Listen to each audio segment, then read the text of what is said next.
Let's take Matt. Okay. All right. Hello, Matt. Hello. Hey, what's up, guys? Hello. How's it going? Oh, it's going well. How are you guys doing? Good. Good. Chilling. Great.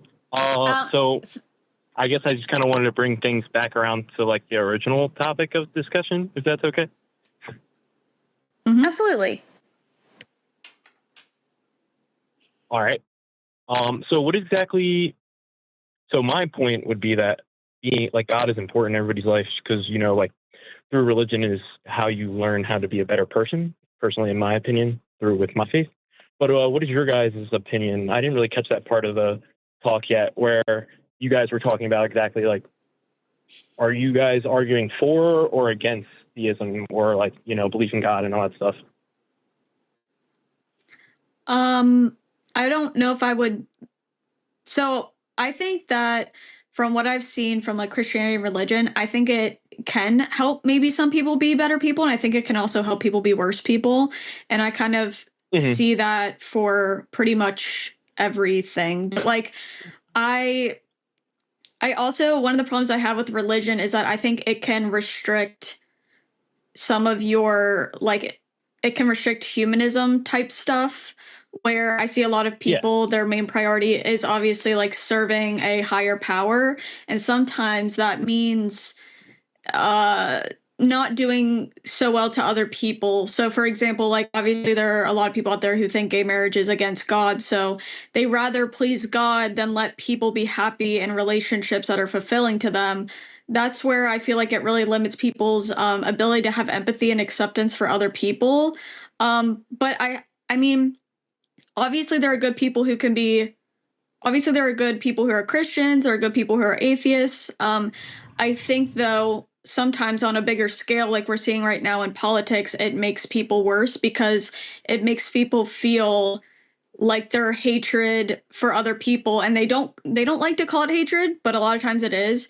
They feel like it's justified and holy, and like that really Righteous, bothers me. Where it's righteous, and they use that word a lot, like righteous anger and righteous whatever. And I feel like typically when they're saying that, they're justifying treating people like shit, and then saying, "Well, this is what God would want me to do." So that's like where my biggest issue is, I think. Yeah, that's definitely valid. How about honestly, you, Alyssa? That's my. Oh, sorry. Yeah, you continue. I feel like I feel exactly the same. People use religion like as a tool to justify shitty behavior sometimes too. So I think it's like it's similar to the way that we were talking earlier about when you're doing a survey of people about sexuality, sometimes the answer is not really indicative of true human behavior because we're so influenced by purity culture. So it's like you can't take it's not a straight enough line. For some people, religion and God will be a really helpful tool to give them guidance and answers and create a life that is loving and complete for them. And for other people, they're going to use it as a tool. I feel personally like for me, I really value what feels true to me, and so God and religion doesn't feel helpful or true to me. And so while I don't think that people, I have no interest in like trying to deconstruct someone's faith that is a true believer, because if it's helpful to you, then like I'm so happy for you. But for me personally, like I don't need the 10 commandments to tell me not to kill someone for me to know like let's not kill someone. Yeah. It goes beyond that, obviously, but I know. Yeah, I know what you mean. Okay. So, am I cool to now? Yeah. Go ahead. Well, I would just like to say, I mean, you guys brought up great points. I mean, honestly, I myself am a Protestant Christian, so I don't have any exact specific denomination or anything like that. I'm just, not a part of the Catholic Church, and I believe in God and Jesus, basically. Mhm. So it seems like to me what I'm hearing is you guys kind of have more of a gripe with how religion is used in politics and also how it can be used as a tool of oppression, which is unfortunately not something new, as that's why we have separation in church and state in our country, is because for thousands of years, the clergy, aka like the church, and like the nobles and the monarchs and all that stuff were working together to oppress the people. So I totally get all Right. that stuff. And unfortunately, even though we have these, blocks in our country, like to stop a theocracy, to stop a monarchy, all that stuff, there are still people in our country that still want that, whether it's out of ignorance or just malice, But the thing Yeah. is, I would like to at least clarify that I believe that's what makes really being a true follower of God even more important when you have these examples of what I like to call them is like just straight up fake Christians. I don't think people who call to hate other people, to oppress other people, I don't care what their justification is. Say if they pull out some random Bible like scripture and somehow twist that into say that gay people shouldn't have the right to marry people, that's not what I believe at all.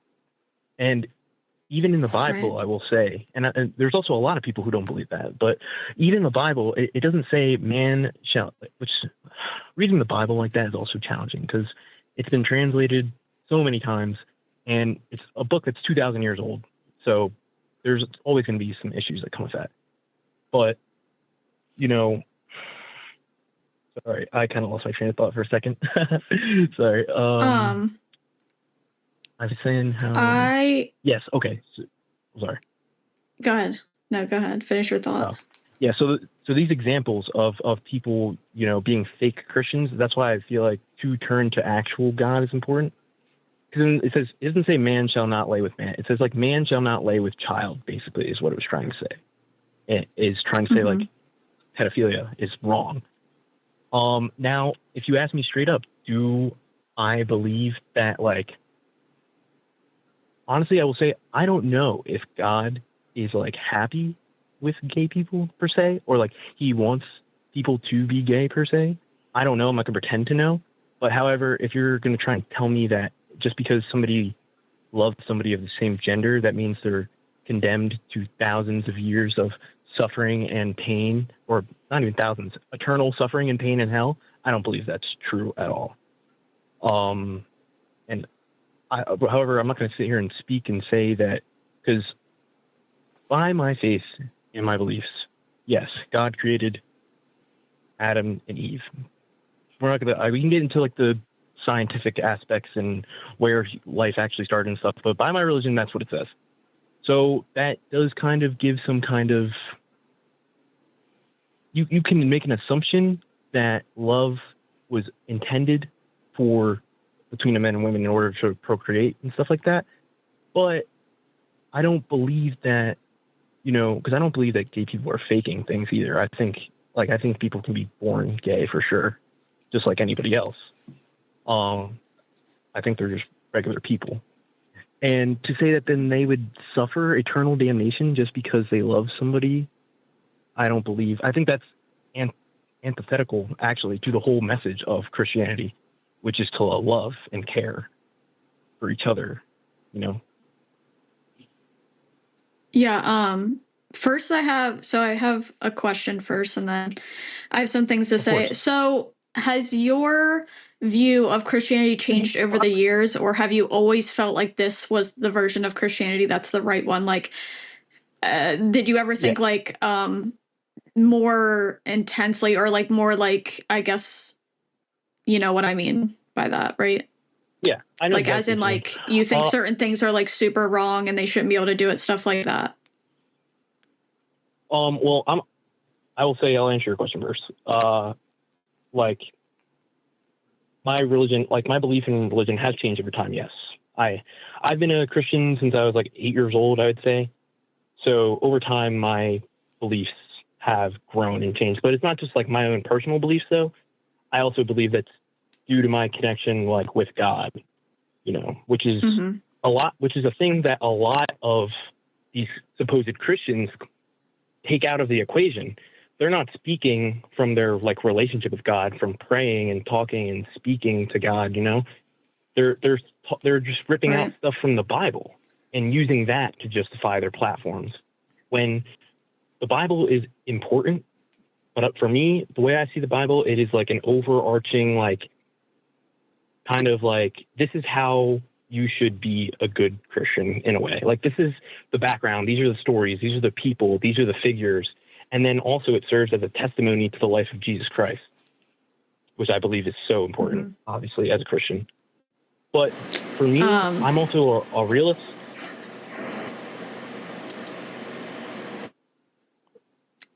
Hello? Yeah. I just wanted to say that. So, I had some thoughts because I went through a phase of like, I was a Christian since, or when I was like 4 or 5, up until I was like 28 or something. Which I went through this process of, I was a conservative Christian up until my early 20s, and then I became a progressive Christian and kind of took the stance of like what you're saying. Like, I got most of my, I had a lot of humanist beliefs, and for me, it came from like Jesus and stuff like that. Where I ran into an issue is when I really sat down with the Bible and was looking through things and seeing a lot of like pretty horrific stuff that was justified in the Bible that I could not justify. And the thing is, like, Christians like you right now are my friend in my head, because like, actually, because of what's going on. And I, have progressive Christian friends who I feel like they really care about the fact that Christian nationalism is happening, and they don't want it to happen. And that's really important to me. And I love them so much for that. My only thing is, sometimes, in my honest opinion, I think to keep like those views and to read the entire Bible kind of requires a specific cognitive dissonance, because there's a lot of like really fucked up shit in there that's like really hard to come to terms with or explain. But that's just like where I'm at with it, where like, to me, a lot of Christians supporting authoritarianism actually makes sense, because God is an authoritarian leader, and a lot of people believe that even if he does something fucked up, it's still good. So like, in my mind, it makes sense that they are willing to fall into authoritarianism or a dictatorship, because they believe in like one ultimate authority, which I think is an issue.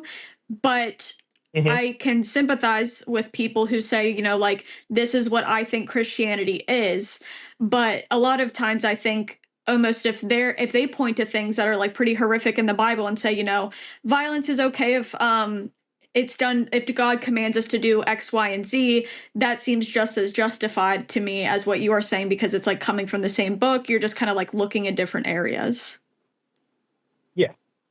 And that is that's a great point. And I fully understand where you're coming from. I do, because I'm not the model perfect Christian by any means. There's still things I'm working through. So I completely understand what you're saying. For moments like that with the Bible, I'm going to say something that's probably going to seem a little bit controversial to a lot of, Bible thumpers and people that live their life by the Bible. But I do not count the Bible as like a 100% reliable source at the same time. Like, I'm a very kind of realistic person. There's definitely a lot of Christians who I've heard say that, so that makes sense. And I have a bachelor's in history, so that's all. Like, I'm all about understanding the times and what's going on in this place, and let's just say that God did inspire the apostles with divine knowledge and everything to write the Bible and everything like that. That could have been the start of the Bible, 2,000 years ago. But 2,000 years later, it's been in man's hands for far too long to sit here and say and proclaim that this right here is the exact word of God. So for some of those things, for example, with the Old Testament, I have a lot of problems with the Old Testament personally. Like, the Noah's Ark story? Mm-hmm.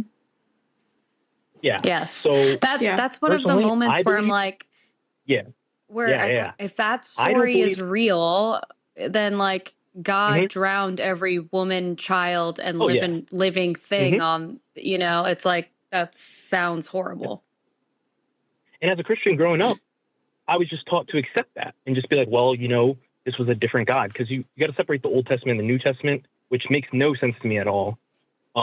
First of all, because God is God, God is eternal, God is, I think what the Bible does a lot, it really tries to kind of communicate how God is in a human's brain. But in reality, there's no way that as humans beings that we can fully understand the totality of God. And trying to understand the totality of God is, I feel like, what leads us into these Christian nationalism things where they're saying, well, God wants this, God wants this, God wants this. But really, we don't really know. But back to the But Noah's Ark. Sorry, continue.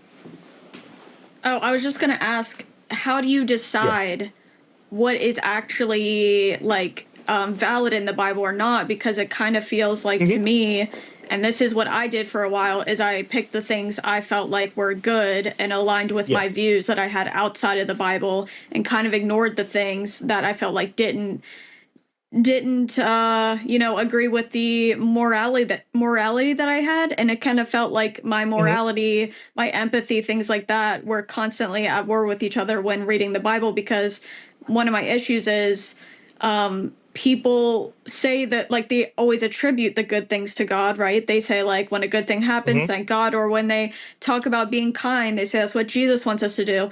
But then when it comes to the stuff in the Bible that's like really hard to look at or really hard to reason with, we say, well, we don't understand that. So that's where I like hmm kind of take issue. And that's like a big reason I didn't really see a point in believing anymore if I didn't know what parts of the Bible even mattered or which ones were real or Yes. really anything Yeah. like that. Because at what point do I just say, I don't know what this God wants. I don't even know if there is a God. I don't know what parts of this is true. Like, at what point, hmm like, I guess my question is, like, why, in my mind, why follow it if we don't even know really if any of it's accurate at all? So the main reason to at least follow God is just purely driven by faith. Like me, I 100% believe that God is real. However, when I then apply to organized religion, um, like I don't think that organized religions have all the answers at all. Honestly, I haven't been to church in a while because I don't really enjoy um, the church environment that I kind of grew up in, because it comes from, you know, similarly to, how the Catholic Church, the only way apparently that you can talk to God is through a priest or someone of that nature, a clergy member. I don't believe that at all. I don't think that's how God would like make it that way. I believe that was created by people to give the church, the Catholic Church, more validity and to give them authority from God to then be able to tell people what to do. I don't believe that at all. I think that's complete bullshit, straight up. I also, again, it's hard though. It is hard to kind of pick these things out and be like, okay, yeah, that's probably not how things really are. This was probably added in by some corrupt clergy member or king or something like that to try and gain more authority. The only way that I personally have been able to kind of see through some of the human lies that I believe exist throughout the Bible and through organized religion is just through education. Like I said, my degree in history. So looking at the history of these events from a non-religious perspective, while also developing my connection with God. I pray all the time, and obviously that's immaterial proof that I have. So for non-believers, I've been called like schizophrenic before and all that stuff. But for me, that's truly a thing. Like I pray, and the feeling that descends upon me when I pray is just have always been, since I've been a very young child, immediate calm, clear thinking, and it helps me get through things. And so since I believe that there's this God that exists, this benevolent, omnipotent, omnipresent God, I sometimes take a little bit of liberty of myself with my relationship with God and everything to kind of take out those things that just don't make sense. And I really got my first flash with that in freshman year of college with the Noah's Ark story, which is why I was bringing that up, because the Jewish people, as we know it, did not create the Noah's Ark story. that story was actually created by the Sumerians thousands of years before the Jews as we know them appear on the historical scale. The ancient Sumerians in the Epic of Gilgamesh, which is like one of the earliest forms of writing, like stories basically in all of human history. In the Epic of Gilgamesh, the flood story that is in, the Old Testament is literally described thousands of years before the Jews become a thing as we know it.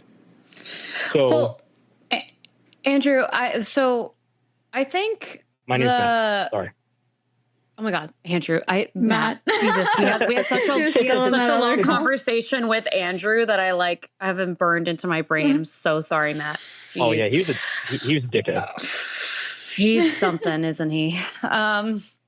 So sorry to call you his name, Matt. So I think what I struggle with, because I like the way that your view of your faith is kind of like, it's similar to like my parents and like that sort of thing, where you're wanting to find the value in it and sort of like leaving the rest. But when you have a book like the Bible that gives people the ability to cherry pick and interpret however they want to, the power that holds is too much. Like, you have this book that for you, the baseline of it is love and care for each other. And so that's sort of like the core principle. And then everything else, like, you take or leave based on like what makes sense for you. But what's interesting about that is that means that you created a value judgment in your head of what in the Bible makes sense to keep and what in the Bible makes sense to leave. Like, what do you take as like a story that's a metaphor, and what is something that like you really do believe happened, or like maybe it's sort of like time stamped. So like at the time, maybe that conversation made sense and now it doesn't. But that moral compass is you. It's not God. So it's interesting that like you called originally saying that God teaches us to be good, when really what you've done, Matt, is like you're teaching God to be good. Like you're looking at the Bible and picking the stories that are reflections of you being a good and loving person. So I don't know. It's a weird thing, because part of me is like, I think I completely understand and resonate with people wanting like a higher power and really believing that to be true. And it just feels like the amount of work, like Taylor said earlier in this conversation, is like the cognitive dissonance you have to make the Bible work is like, just like, you're doing so much to like filter through what's good and what's bad, that like it ends up being like kind of a dangerous tool, Oh, yeah. I see what you're saying 100%. I mean, again, that's just personally what I do. It's based off of my relationship. Like, I know God. I know God. Like, I know what, not in the aspect of like how they say, or like, oh, God wouldn't like this, but I mean like as far as the compassion and love and care that like is essential to God, but also essential to us as people, because He created us. So, for example, if in the Bible somewhere it said that like once a year, you had to go find like a Muslim and like kill them in your backyard or something like that. I'm sorry for like the extreme example that just popped in my head. If the Bible plain and clear said that, and there was a preacher preaching to me saying, this is what we have to do, this is what God says, I would just not do that, because I wouldn't believe that's what God commanded. Even if it's in this holy scripture that apparently says so, I wouldn't do that. And I would take my chance on the God that I know for when it's my time to have my judgment. And then I will face God and accept the consequences for my decision, because for my true belief. Now, if I turn out to be wrong and it turns out God is this insanely vengeful and bloodthirsty God, well, I guess I'll have to, accept that. But I don't personally believe that, even if there are some things in the Bible I don't believe that was actually God. But I do see what you say about the cognitive but dissonance. but then, like, in that circumstance, you're acting on, like, you're acting on your goodness. You're choosing the things that are good because you're a humanist, not because you're a Christian. Like, there are examples of goodness in the Bible, but that's Yeah. not dictating Hmm. you as much as you wanting what's best for humanity and making choices rooted in that. Yes. I see what you're saying. Well, the thing So, is too, you know, I am a humanist. It's a weird combination. I'm a humanist and a Christian. It's a conflicting thing, but it's true. I do very much care for people, but for me, I don't believe that comes from me though. That's the thing, because I had a rough life. Like socially, I was bullied a lot growing up and everything, and romantically I struggled with relationships up until I was in college and all this stuff. Like for all intensive purposes, without God, I should hate people. I should want people to suffer for what they've done to me. But the reason I'm not like that, the reason I'm not a hateful person is not because of my life experiences and learning from that. It's because of my faith in God and my belief that God would want me to be a good person. And that is what I should try my best to do. Taylor, you're muted. Yeah. Okay, my first question is um what makes the first question is what makes your interpretation of what God is and how God loves and how God whatever, how is yours more legitimate than somebody else's who says stuff like who looks through the lens of God as like more like, oh, tough love, or like kind of anything he does is always good because God can do nothing wrong. And number two, how would you really explain people who don't have God in their lives and don't believe in God, how maybe they get through hard times and come out on the other side as very empathetic or humanist type people? If like you're claiming that's coming from God, why do we also see people who don't believe or different religions have that same thing that they can come out with at the end of like trauma or bad experiences? Mm-hmm. Can you I'm sorry. Can you run your first question by me again? Yeah, I'm kind of asking you why your Oh, interpretation of what yeah. God is or what his goodness is or what his love is more legitimate than somebody else's that might not look the same as yours. And they say they Mm. know God and they know the right interpretation. Well, I would simply, it's, see, that's the hard part about being a Christian sometimes is you have to operate a lot on faith, and belief.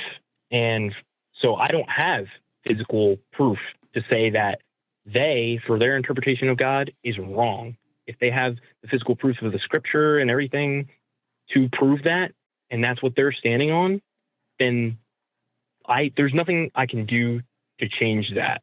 Except the only thing I can do is disagree with it and then speak to God, about it, and with my own personal connection, and just continue to treat people well.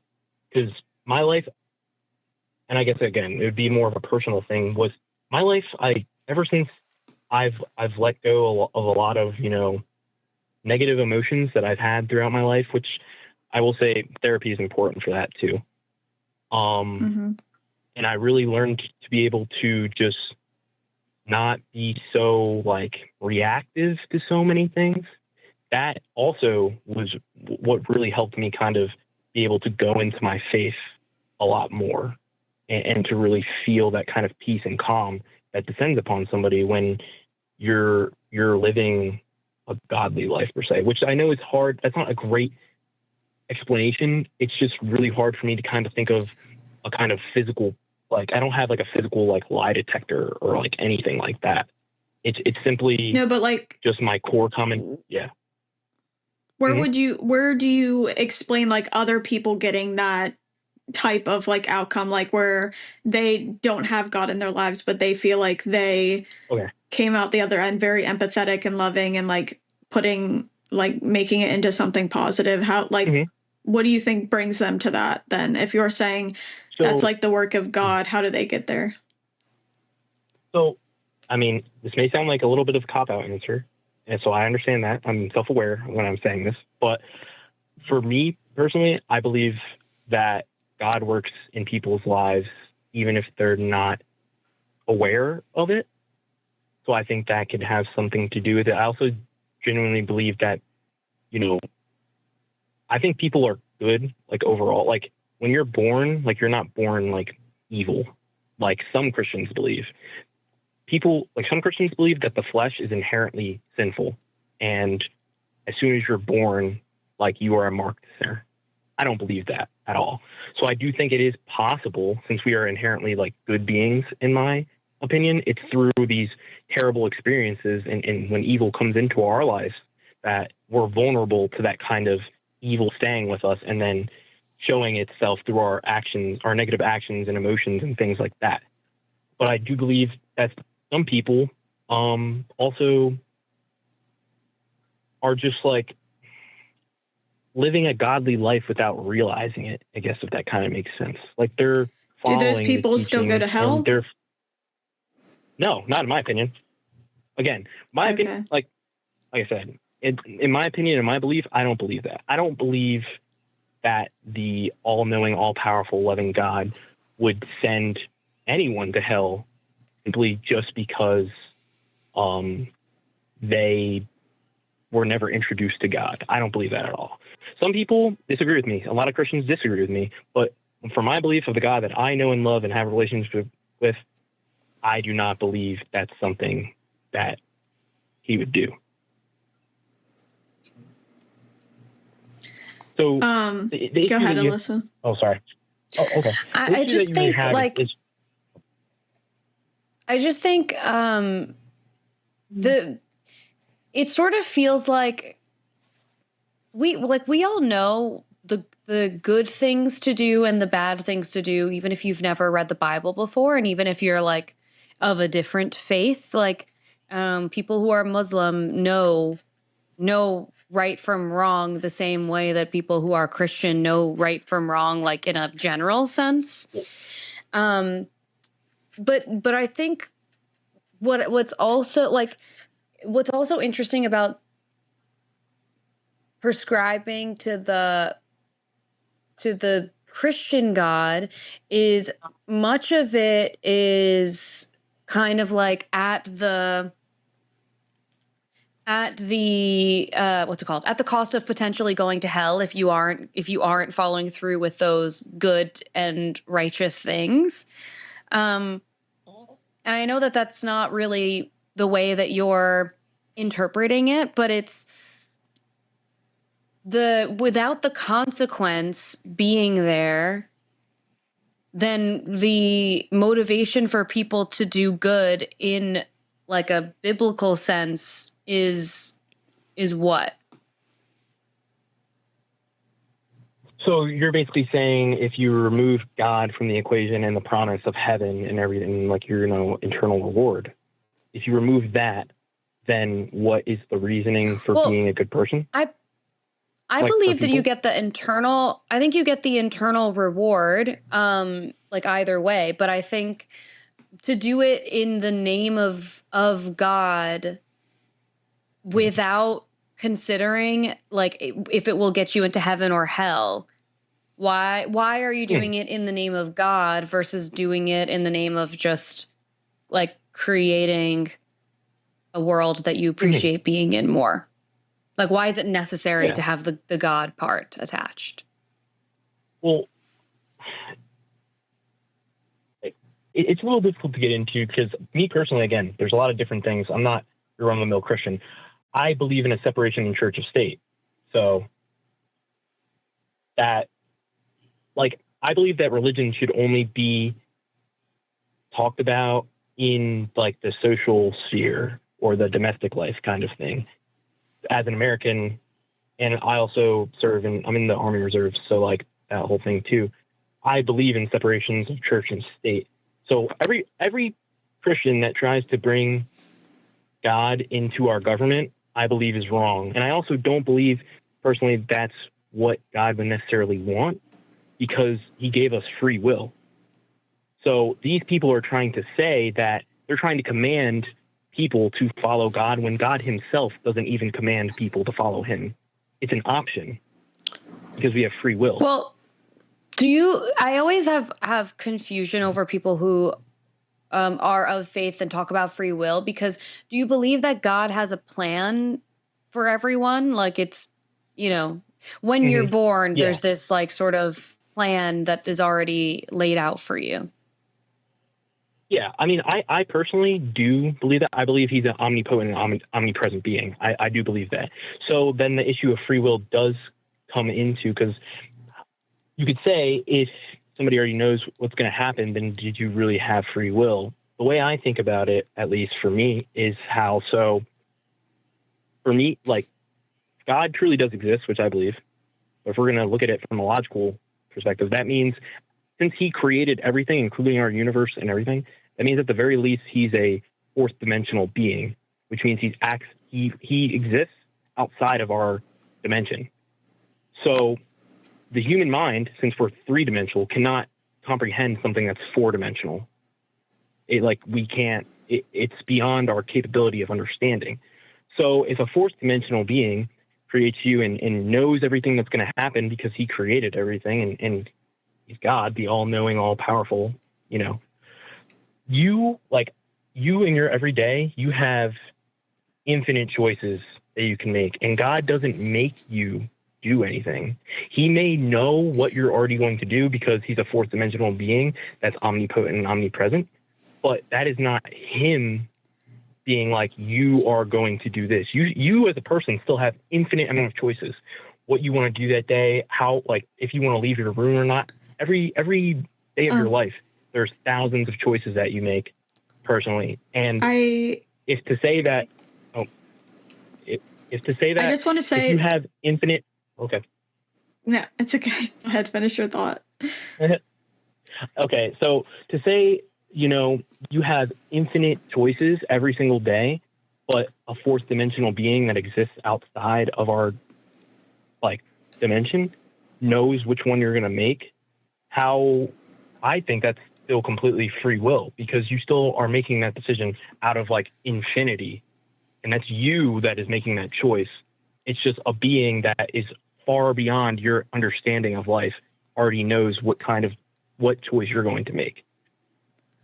So my thought is how we recognize that a lot of times your likelihood of your life turning out a certain way or you believing in a certain thing is based on situations you are put in. So that can be like who your parents are, what country you were born in, what religion you were born in. So God chooses that specifically, and chances are, we know this because we can just see it in the world, chances are you will turn into a different person based on the situation you get put in. So that's why I don't really think we have free will, because he's choosing to put us in situations that will lead to our outcome or lead to become who we are. So to me, that doesn't make a lot of sense, because we don't have complete free will in the way where we don't get to choose our situations. Because we even know babies with their parents within the first couple months, that decides their attachment styles. That's not us choosing that, and then that impacts the rest of our lives, and stuff like that. So to me, that doesn't make a lot of sense. Well, I would at least slightly disagree to say that just because some things are out of our control doesn't mean that we don't have free will. There's some things obviously that we just can't control, but to say that, don't you think that one's pretty big? Yes, of course it is. But I don't believe it in the aspect of God creates you and he's has this whole story. He's yeah, you're going to be a drug addict and all this blah, blah, blah. No, he creates you as you are. And then some babies are born as addicted to drugs. Well, again, I think also that is a choice. It feels very convenient. That is a personal choice. But it feels very convenient to also say that that you're free. What it feels like is it, because I have this conversation honestly with my mom a lot. what it feels like is free will works when we are making bad choices. Then it's like, well, that's your free will. But then when you're making like good choices, then it's sort of like, I don't know. It's like you're acting in God, and God made this plan for you, and you're following God's path. But then when we do, like, if someone were to be addicted to drugs, then that's them exercising their free will, and it has nothing to do with God's plan. It sort of feels like we got told that God has a plan, and then bad things started happening, and then people were like, wait, hold on, no, you have free will, you know what I mean? That's what it feels like. Yeah. Okay. I also want to mention something.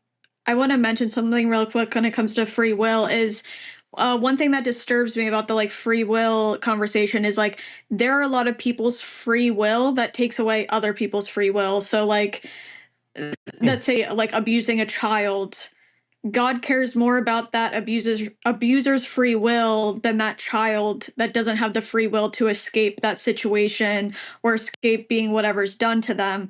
That's like disturbing to me that some people's free will is more important than others, because obviously there are plenty of people on planet Earth that do not get the free will to like walk away from something or make their own choices or whatever it might be. So would you say then it would be free will if God just made us all do good things? Yeah, if you had choices between the good things, because like you said, you don't need all the choices that could ever be for there to be free will. Oh yeah, of course. I was more saying like, so this is why I believe that God doesn't interfere. God does interfere, but the thing is, God can do whatever he wants. He can interfere, he cannot interfere, he can interfere at specific times, he cannot interfere at specific times.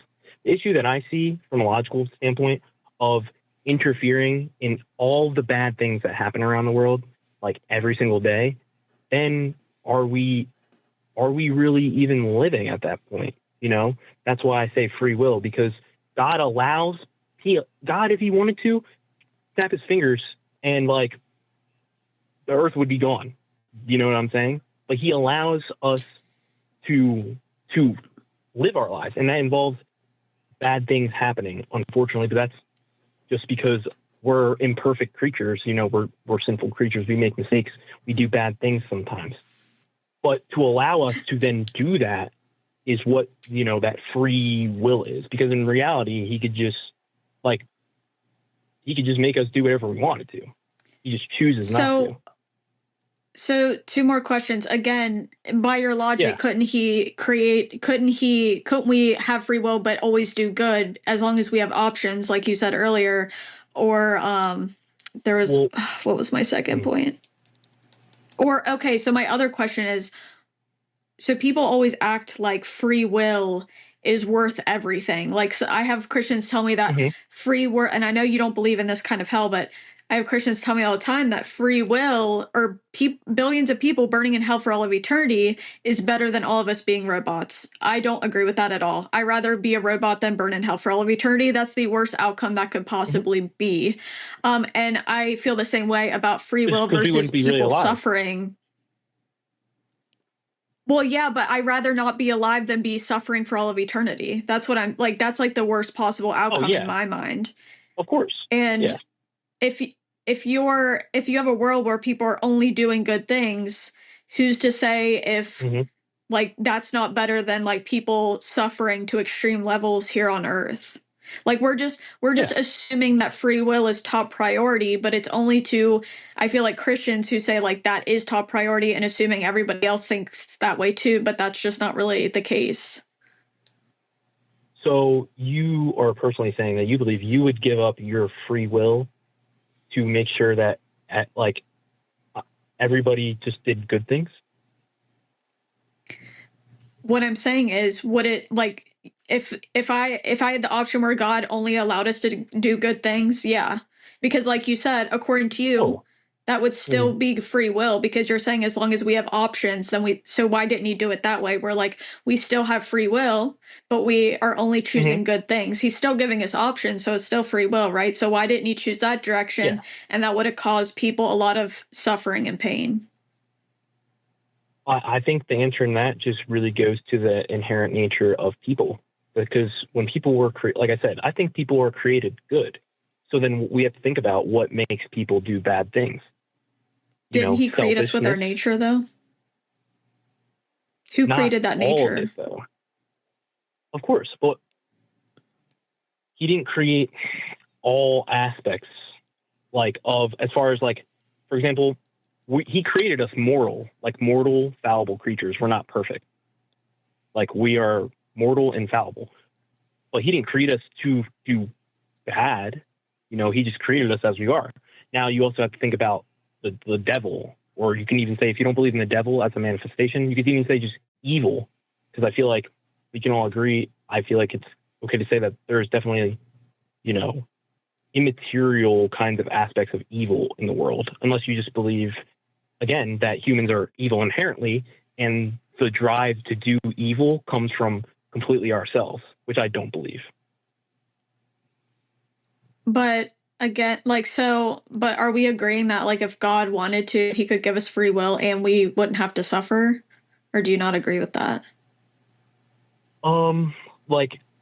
So if God gave us a situation where we could make infinite amount of choices, but the choices were only good, like, we can make an infinite amount of good choices, basically. Like, because God can do anything. Yeah. So he could give us free will and he could take away the suffering, but instead he, like, wants to keep the suffering there. That bothers me.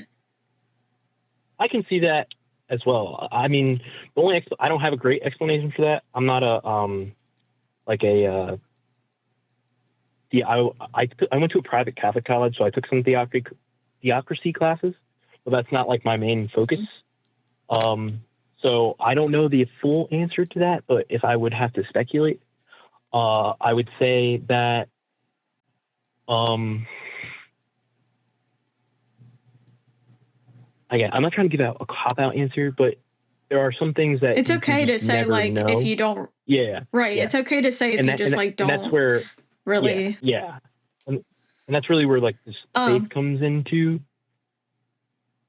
Yeah. So the last thing I really want to say is that, like, that's what led me to no longer believe, is because I didn't find that, like, I didn't find that as a sustainable way to keep going, because, again, to me, it felt like it required a lot of cognitive dissonance to be like, God could create a better world. He chooses not to.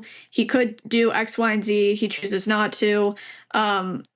It's all, I don't know. I just kind of, because when you talk to people who are involved in apologetics and, like, do this type of thing for a living, I see them do a crazy amount of mental gymnastics to always end up at the same conclusion. And for me, it felt very limiting in my way of thinking and critical thinking, because instead of gaining information and coming to the conclusion I thought was most logical, I had to take the information in the Bible and, like, squish it and turn it in a way where I still came to the conclusion that God is good.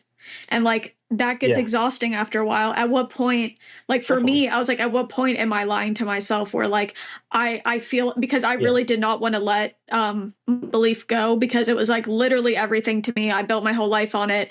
That was my entire belief system. And I did not want to be an atheist, like, at all. But at some point I was like, I'm lying to say that this makes any sense and that I'm convinced by this in general. But that's really my last thing. So if you don't mind me, can I ask you guys a question? So if we're gonna say that, God isn't involved in this, so what do you guys think then makes people do bad things?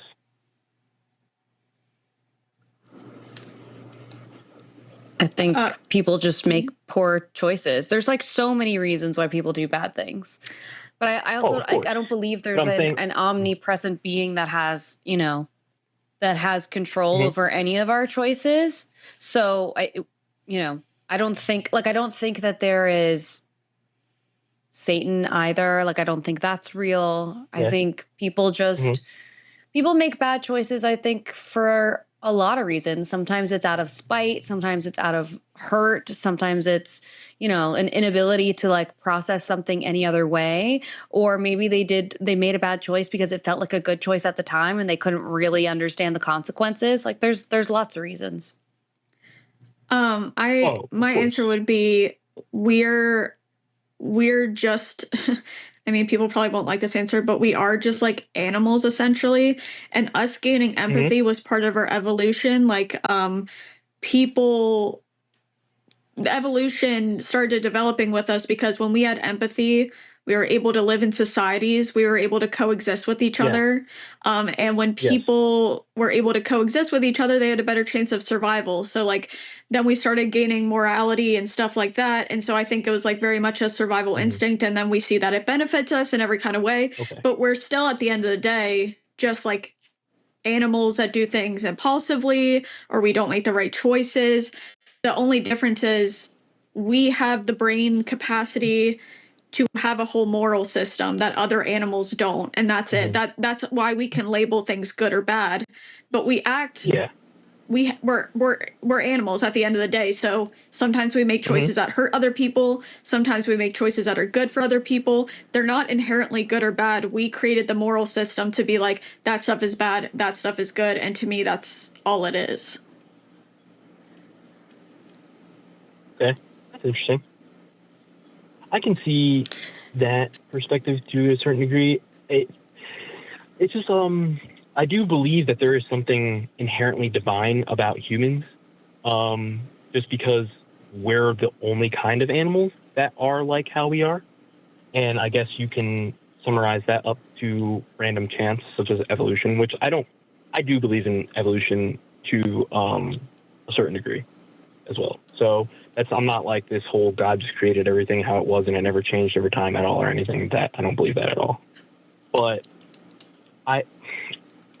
the thing about evolution is when you do these evolution, it's so that you can survive more and pass on these traits. So I guess you're kind of the belief that our brains evolved to have empathy in order to group together more and have a better chance at survival. Yeah. Yeah, I Okay. think so. Yeah. All right. And that's a very rational and logical reason for believing that. And I'm not going to sit here, like I said, I don't pretend to know all the answers to everything. And I'm not going to sit here and tell you you're wrong for believing that at all. My whole thing is just that I truly believe that when you have God in your life and you're acting in a godly nature, I believe that everything that you described as far as empathy and caring and kindness and love and caring about your friends and all that, I believe that just becomes amplified is what I was trying to say. Amplified by that point. Because now it's not just your own humanness showing through, it's also amplified by that divine aspect. Do you ever think people just feel like they maybe need God or develop the idea of God because they need something to point to understand like our consciousness or our sentience, since that's like we're only human, so it's hard for us to wrap our minds around each specific thing. Like there's a lot of gaps in knowledge we have. Do you think it's easier to be Mm-hmm. like, oh, I did this good thing regardless of this because I have God, instead of just saying, you know, Yeah, this is my empathy and I'm choosing to recognize it and make the choice I think is yeah. right? Do you think maybe it's like just an explanation for some people and that feels Mm-hmm. better? That definitely is a possibility. I mean, that's what a lot of early religions were for a really long time. It was just people getting together and trying to figure out what's going on. And that's why with the Greeks, they thought when it got like when a hurricane came, they thought that Zeus and Poseidon were mad at them, so they started making sacrifices and stuff like that. There definitely is some kind of that aspect in today's modern religions as well. I can definitely see that there. For me, I personally believe, there's really different interpretations of God if you really have to look at it. And so when we don't know things, we don't know why space, for example, like space is why it is, or yes, it's easier to point to God, to just be like, well, it's because there's a God. And that is definitely something that a lot of people do without even putting any real thought into what their belief is. However, I believe that science, for example, and religion can go hand in hand. So there's a lot of things that earlier humans pointed to be God that through science we figured out was, you know, a natural function of the world that we live in. But that finding out why something happens, I don't necessarily believe disproves the existence of God. When you really start to look at it, there's a possibility that, so for example, if the Big Bang is true and that just happened one day, then God would be the universe in that aspect. The universe created us.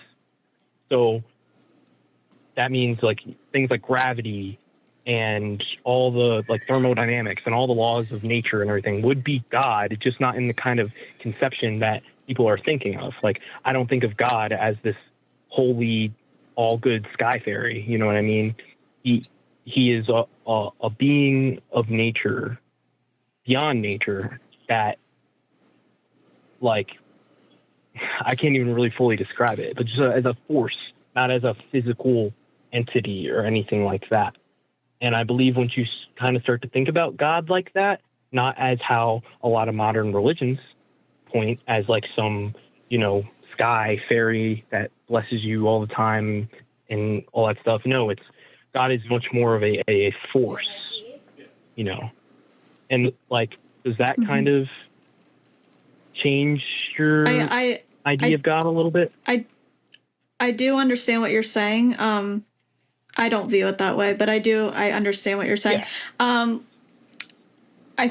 I think we're gonna be done soon, but one last thing I want to say to you is just like, I don't know. I think that you're just an empathetic, good person, and I understand wanting to contribute it to something and saying, you know, it's maybe God and stuff like that, but I also think you should maybe look into the fact that maybe you're just a good person. But I know that Christianity doesn't really like the, like, you know, I'm good, I'm like proud of my, like, and I'm not saying you can't ever be proud of yourself as a Christian, but you know what I'm saying. I don't know. I just think that maybe you're just a good person at the end of the day, but obviously, like, you can believe what you believe, but yeah, I think you are just maybe a good person. I don't know, but that's my opinion. I agree. I think you are a good person. I think you are a humanist, and I think that you care for other people, you know, religion or not. And I appreciate you calling in, and you are welcome to call back anytime. Oh, thank you. I appreciate that. I appreciate the conversation as well. It's not very often that I'm able to have conversations like this with people. You guys are very educated, and I appreciate you guys doing this and allowing people to come in and share their views. I truly believe things like this is how we're going to be able to move forward as a country. So I really appreciate you guys for that. I hope so. From your lips hopefully. to God's ears, I tell you. Thank you so much, Matt. Have a good rest of your night. All right. See you guys. Have a good night too. Bye. Bye. Okay. The good news? Matt's a good person. Matthew was literally me right before I became atheist. Literally. There were so many people in the chat who were like, he's so close. He's deconstructing before our eyes. I don't want to like funny. I don't want to say that to people and be like patronize or like, you know what I mean, but like at the same time I do want to be like, maybe look more into that, because I did that for like years, and I promise you, like, oh, it's just like so close of teetering, because like at some point you're like, okay, I want to have more empathy and more acceptance for people, so let's step away from this and I can just be a good person with good morals, and then that's enough. And that's all you need. I know. It's so funny. Hey, if you liked that clip, you'd love the whole thing. Hit like, subscribe, leave a comment, patreon.com/calltheline. That one sucked. Use it.